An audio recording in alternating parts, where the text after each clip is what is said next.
नमस्कार, जय हिंद, वंदे मातरम। उत्तर प्रदेश पुलिस भर्ती 2022 असिस्टेंट ऑपरेटर, हेड ऑपरेटर या फिर अगर आप रेडियो ऑपरेटर की तैयारी कर रहे हैं, तो आप सभी जानते हैं कि डेली शाम 7:30 बजे जीके की ज़बरदस्त धुआं-धुआं क्लास आपकी शुरू होती है। माय डियर फ्रेंड्स, ये आज हमारी क्लास का 24 नंबर है, यानी इसके पहले हमने 23 तक अच्छे से कंप्लीट कर लिया है। अगर आपने नहीं देखा तो चैनल की प्लेलिस्ट में जाकर के हर एक क्लास को क्रमानुसार देख सकते हैं।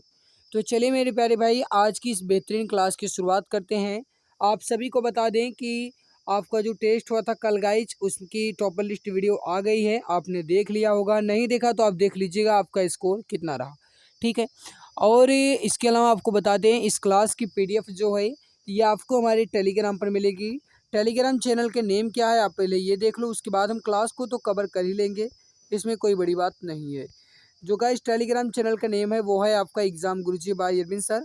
टेलीग्राम पर जाकर के इसको सर्च कर लेना, जो यहाँ पर गाइस मैंने रेड कलर से घेरे में किया है, इसको आप सर्च कर लेना, आपको टेलीग्राम पर चैनल मिल जाएगा। आप वहाँ पर जाकर के इसकी पीडीएफ को आसानी से पा सकते हैं।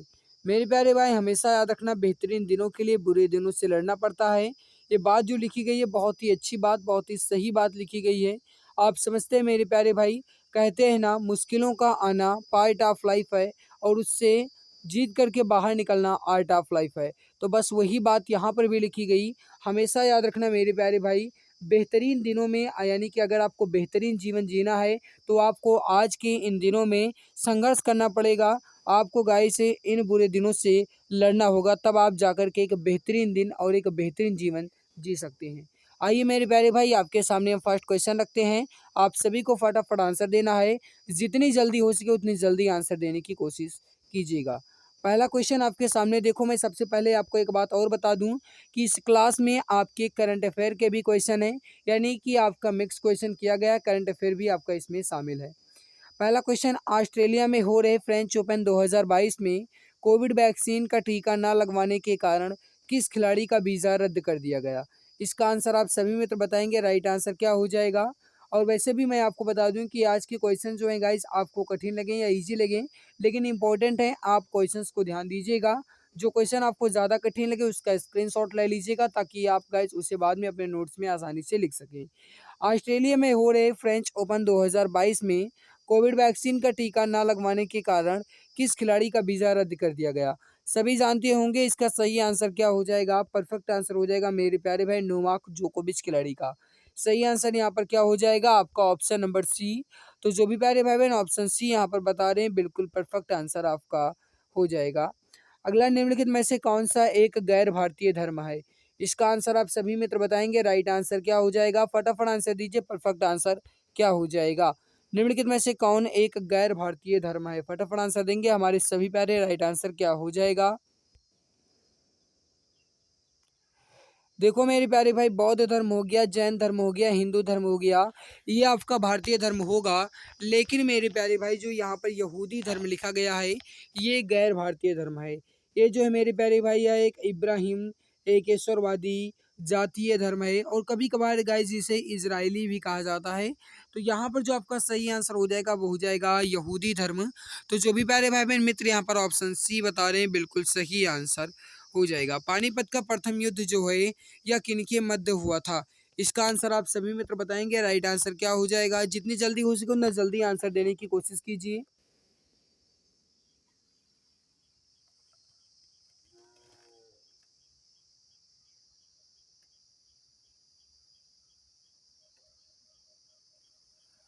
अब आप सभी जानते हैं कि पानीपत का जो प्रथम युद्ध हुआ मेरे प्यारे भाई, ये कब हुआ था? तो याद रखना मेरे प्यारे भाई, 21 अप्रैल 1526 को। कब हुआ पानीपत का प्रथम युद्ध? तो एक मिनट मेरे भाई, एक मिनट, ये हुआ था 21 अप्रैल 1526 को पानीपत का प्रथम युद्ध हुआ। किनके किनके मध्य हुआ? तो ये हुआ था गाइस इब्राहिम लोदी और बाबर के मध्य। यानी पानीपत का प्रथम युद्ध 21 अप्रैल 1526 को इब्राहिम लोदी और बाबर के मध्य हुआ था, जिसमें गाइस बाबर ने इब्राहिम लोदी को परास्त कर दिया था। यानी कुल मिलाकर के कहा जाए तो इसमें बाबर जो है ये गाइस आपका विजयी हुआ था। राइट आंसर यहाँ पर क्या हो जाएगा मेरे प्यारे भाई बहन, जो भी बता रहे हैं यहाँ पर ऑप्शन बी इब्राहिम लोदी और बाबर बिल्कुल सही हो जाएगा। करेक्ट आंसर आपका हो जाएगा ऑप्शन नंबर बी। अगला, बंगाल में 1700 के उत्तरार्ध में स्थापित सत्ता शासन के अनुसार निम्नलिखित में से कौन सा सत्य नहीं है। बंगाल में वर्ष 2000 सॉरी केवल और केवल 1700 है, तो 1700 के उत्तरार्ध में स्थापित सत्ता शासन के अनुसार इसमें कौन सा सही नहीं है, बताइए। देखो, कंपनी के राजस्व के भुगतान की जवाबदारी जमींदारों की थी, ये बात सही है। गांव के रैयत जमींदारों को किराया देते थे। जोतेदार अन्य रैयतों को कर्जा देते थे और उनकी उपज बेचते थे, सही है। रैयत गांव में राजस्व मांग जमा को जो गाइस राजस्व मांग है उसको बांटते थे, यानी जमा करके, ये बात गलत है। गाइस, अगर वो जमा करेगा तो बांटेगा क्यों? ऑप्शन नंबर डी ही यहाँ पर यह गलत लिखा गया है। तो जो भी प्यारे भाई बहन मित्र यहाँ पर ऑप्शन डी बता रहे हैं बिल्कुल सही हो जाएगा। करेक्ट आंसर हो जाएगा यहाँ पर आपका ऑप्शन नंबर डी। अगला क्वेश्चन है, ये थोड़ा आपको गाइस कठिन क्वेश्चन लगेगा, लेकिन दिमाग लगाना, आंसर आपका आसानी से आ जाएगा। कोई गाइस एक एलेक्स नाम का लड़का है और वह कहता है कि यदि चंद्रमा का द्रव्यमान उसके वर्तमान द्रव्यमान से दोगुना होता है तो पृथ्वी और चंद्रमा के जो मध्य का बल है वह भी दोगुना होगा। तो वहीं गाइस एक ट्रेसी हैं, ट्रेसी कहती हैं यदि चंद्रमा पृथ्वी से आधी दूरी पर होता है तो गुरुत्वाकर्षण बल 4 गुना होगा। अब इन्हें दोनों में आपको ये बताना है कि एलेक्स और ट्रेसी के द्वारा जो कही गई बात है ये आपको कितनी सही लग रही है। इसका आंसर आप सभी मित्र बताएंगे। देखो, यदि चंद्रमा का द्रव्यमान उसके वर्तमान द्रव्यमान से, यानी कि जो गाइस इस समय चंद्रमा का द्रव्यमान है उससे अगर दोगुना होता है तो पृथ्वी और चंद्रमा के जो मध्य का बल है वो भी दोगुना होगा। ये बात जो है गाइस ये सही है। फिर देखो, ट्रेसी क्या कह रही है कि यदि चंद्रमा पृथ्वी से आधी दूरी पर होता है तो गुरुत्वाकर्षण बल जो है ये उसका 4 गुना होगा। क्या ये बात सही है? तो बिल्कुल ये भी बात सही है। यानी गाइस यहाँ पर एलेक्स और ट्रेसी दोनों सही हैं। ऑप्शन नंबर सी आपका बिल्कुल सही हो जाएगा। जो भी प्यारे भाई मित्र यहाँ पर ऑप्शन सी बता रहे हैं बिल्कुल सही हो जाएगा। करेक्ट आंसर हो जाएगा यहाँ पर आपका ऑप्शन नंबर सी। ठीक है, चलिए अगला क्वेश्चन आपके सामने कि निम्नलिखित में से कौन सा विकल्प महात्मा गांधी के दांडी मार्च के उद्देश्य से बिल्कुल भी जुड़ा हुआ नहीं है, बताइए। कहने का मतलब यह है कि आपको नीचे गाइस 4 विकल्प दिए गए हैं। सविनय अवज्ञा आंदोलन, नमक कानून के प्रावधानों की अवहेलना करना, पूर्ण स्वराज के लिए देशव्यापी जन भागीदारी प्राप्त करना और विदेशी कपड़ों का बहिष्कार करना। अब मेरे प्यारे भाई आपसे ये कहा गया कि इन चारों में से कौन महात्मा गांधी के दांडी मार्च के उद्देश्य से बिल्कुल भी जुड़ा हुआ नहीं है। ये भी जुड़ा है, ये भी जुड़ा है, ये भी जुड़ा है, लेकिन विदेशी कपड़ों का बहिष्कार जो करना है मेरे प्यारे भाई, या उनके दांडी मार्च से ना होकर के बल्कि यह स्वदेशी आंदोलन से जुड़ा हुआ है। किससे जुड़ा हुआ है? स्वदेशी आंदोलन से जुड़ा हुआ है। और ये भी आप याद रखना मेरे प्यारे भाई कि स्वदेशी आंदोलन जो है ये 7 अगस्त 1905 से शुरू हुआ। याद रखना मैंने क्या कहा यहाँ पर, 7 अगस्त 1905 से स्वदेशी आंदोलन की शुरुआत हुई। स्वदेशी आंदोलन का मतलब हुआ गाइस जो विदेशी सामान है या जो विदेशी कपड़े हैं उनका बहिष्कार करना, ये हो जाएगा आपका स्वदेशी आंदोलन। अगला, 1853 में अंग्रेजों ने भारत का रेल मार्ग जो है ये कहाँ बनाया जहाँ पहली ट्रेन चली, बताइए। इसका सही आंसर हो जाएगा, कहने का मतलब यह है कि जो अंग्रेज के द्वारा गाइस पहली ट्रेन बनाई गई थी 1846 में, वो किसके किसके मध्य चली थी, इसका आंसर आप सभी मित्र बताएंगे। और थोड़ा दिमाग डिस्टर्ब हो गया है। जो गाइस पहली बार ट्रेन चली थी वो चली थी 1853 में, ठीक है। कहाँ से कहाँ के बीच चली? तो बम्बई से ठाणे के बीच। ऑप्शन नंबर ए आपका बिल्कुल सही हो जाएगा। जो भी प्यारे भाई बहन ऑप्शन ए यहाँ पर बता रहे हैं बिल्कुल सही हो जाएगा। करेक्ट आंसर आपका हो जाएगा। अगला आपके सामने मेरे प्यारे भाई कि निम्नलिखित में से कौन सा बाघ अभयारण्य उत्तर प्रदेश में स्थित है। इसका आंसर आप सभी बताएंगे कि इसमें कौन सा बाघ अभयारण्य जो है या जो कि उत्तर प्रदेश में है। फटाफट आंसर देंगे हमारे सभी प्यारे। राइट आंसर क्या हो जाएगा?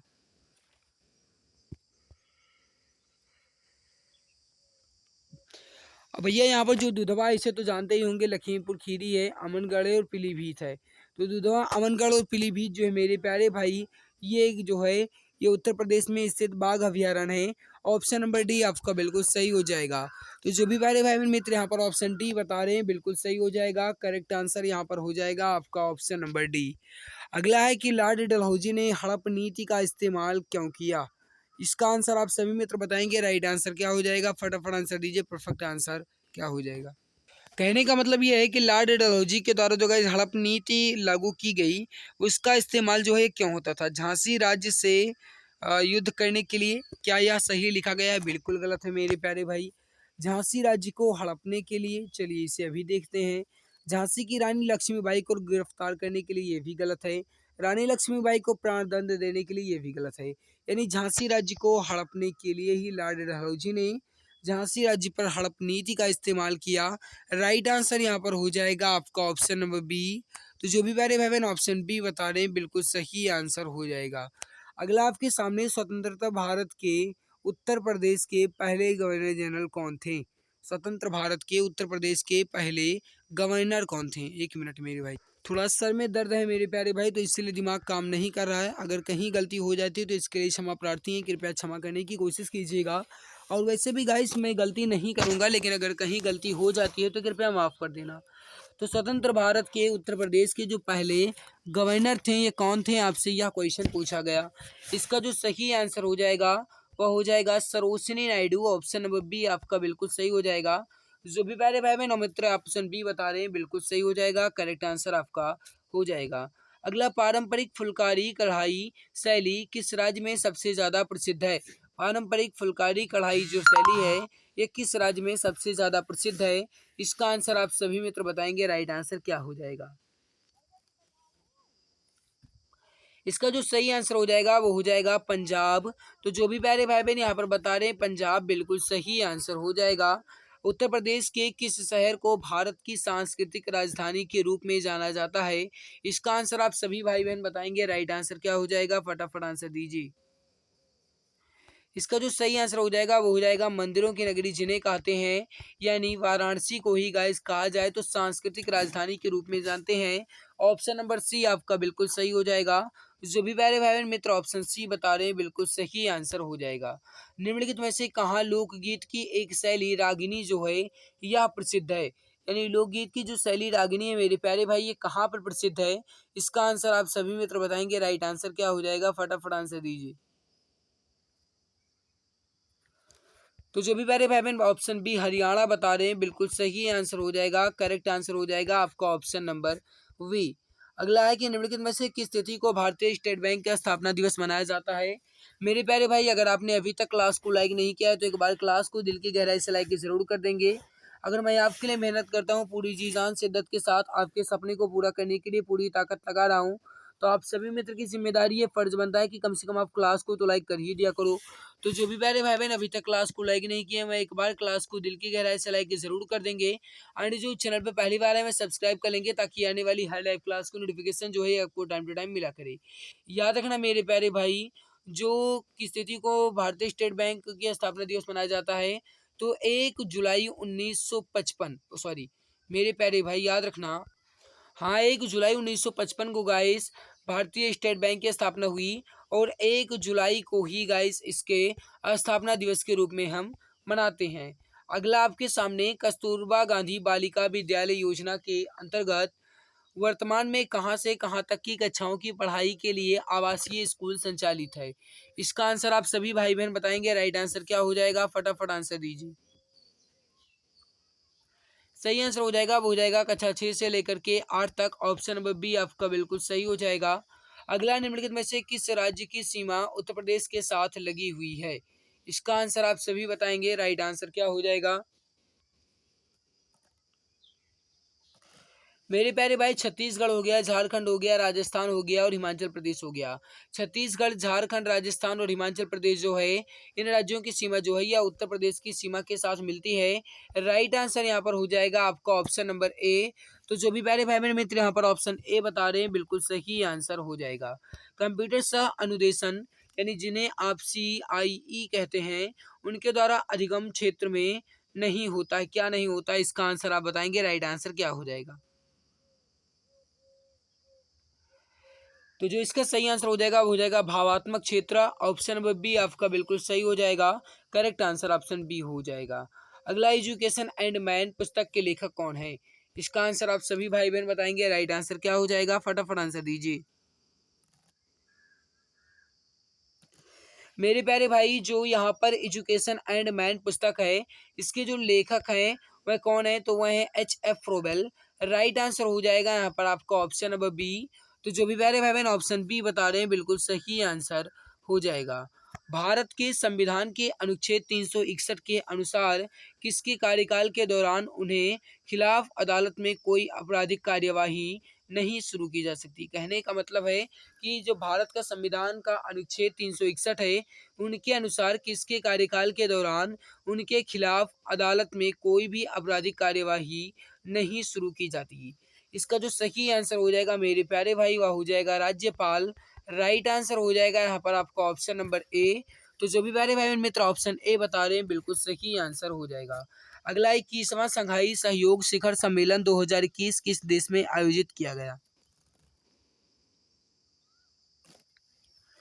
इसका जो सही आंसर हो जाएगा मेरे प्यारे भाई वह हो जाएगा क्वेश्चन नंबर 21 का जो भी मित्र बता रहे हैं तजाकिस्तान में, बिल्कुल सही आंसर हो जाएगा। तजाकिस्तान जो है आपका बिल्कुल करेक्ट आंसर, परफेक्ट आंसर हो जाएगा। भारतीय नौसेना ने किस पहले विध्वंसक पोत को सेवा मुक्त कर दिया। भारतीय सेना ने किस पहले विध्वंसक पोत को सेना मुक्त कर दिया या सेवा मुक्त कर दिया। इसका जो सही आंसर हो जाएगा मेरे प्यारे भाई वह हो जाएगा INS राजपूत। INS राजपूत जो गाइस नौसेना फाइटर है वो गाइस सबसे पहले ही विध्वंसक पोत के द्वारा सेवा मुक्त कर दिया गया। राइट आंसर होगा यहाँ पर INS राजपूत। राइट आंसर हो जाएगा ए आंसर आपका बिल्कुल सही हो जाएगा। देश का पहला वातानुकूलित रेलवे टर्मिनल बेंगलुरु में बनाया गया, इसका नाम और किसके नाम पर रखा गया। बताइए इसका सही आंसर क्या हो जाएगा।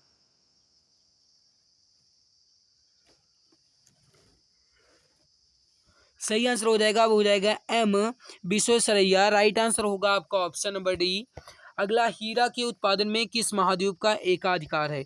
मेरे प्यारे भाई अगर आपने अभी तक लाइक नहीं किया है तो एक बार लाइक जरूर कर दीजिएगा ताकि आने वाली हाई लाइव क्लास की नोटिफिकेशन आपको टाइम टू टाइम मिला करे। सब्सक्राइब कर लेना ताकि आपको बेनिफिट हुआ करे।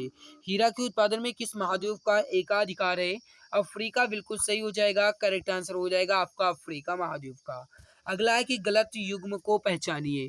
मेरे प्यारे भाई कहने का मतलब है कि इसमें कौन सा गलत लिखा गया है। पहले देखो गाइस जो चाय असम में है बिल्कुल सही है, गन्ना उत्तर प्रदेश में ये भी सही है, नारियल केरल में ये भी सही है, लेकिन मूंगफली मेरे प्यारे भाई बिहार में ना होकर के कहाँ पर है सबसे ज्यादा प्रसिद्ध, तो ये गुजरात में प्रसिद्ध है। तो मूंगफली बिहार में नहीं गुजरात में होनी चाहिए। ऑप्शन नंबर सी आपका बिल्कुल सही हो जाए। तो आज की हमारी मेहनत और आज के 25 क्वेश्चन में आपका स्कोर कितना रहा कमेंट बॉक्स में जरूर बताना। मेहनत अच्छी लगी लाइक करना, अपने मित्र तक शेयर कर देना, चैनल पर पहली बार हो सब्सक्राइब कर लेना ताकि आने वाली हर लाइव क्लास की नोटिफिकेशन जो है आपको टाइम टू टाइम मिला करे। इस क्लास की PDF आपको हमारे टेलीग्राम पर मिलेगी, जाकर के टेलीग्राम चैनल को आप चेक कर सकते हैं। टेलीग्राम पर आपको इसकी PDF आसानी से मिल जाएगी विधान सर के साथ। तो आज की इस बेहतरीन लाजवाब वीडियो में से इतना ही। आपको हमारी मेहनत कैसी लगी अपनी राय जरूर बताना, और अगर आपको अच्छी लगी तो कृपया कम से कम क्लास को तो लाइक कर ही दिया करो। तो मेरे प्यारे भाई आज की इस बेहतरीन लाजवाब वीडियो में से इतना ही। मिलते हैं दूसरे नए वीडियो में, तब तक के लिए खुश रहिए, मुस्कुराते रहिए, पढ़ते रहिए और अपने माता पिता के सपने को पूरा करने के लिए पूरी ताकत पूरी जी जान शिद्दत के साथ लगे रहिए।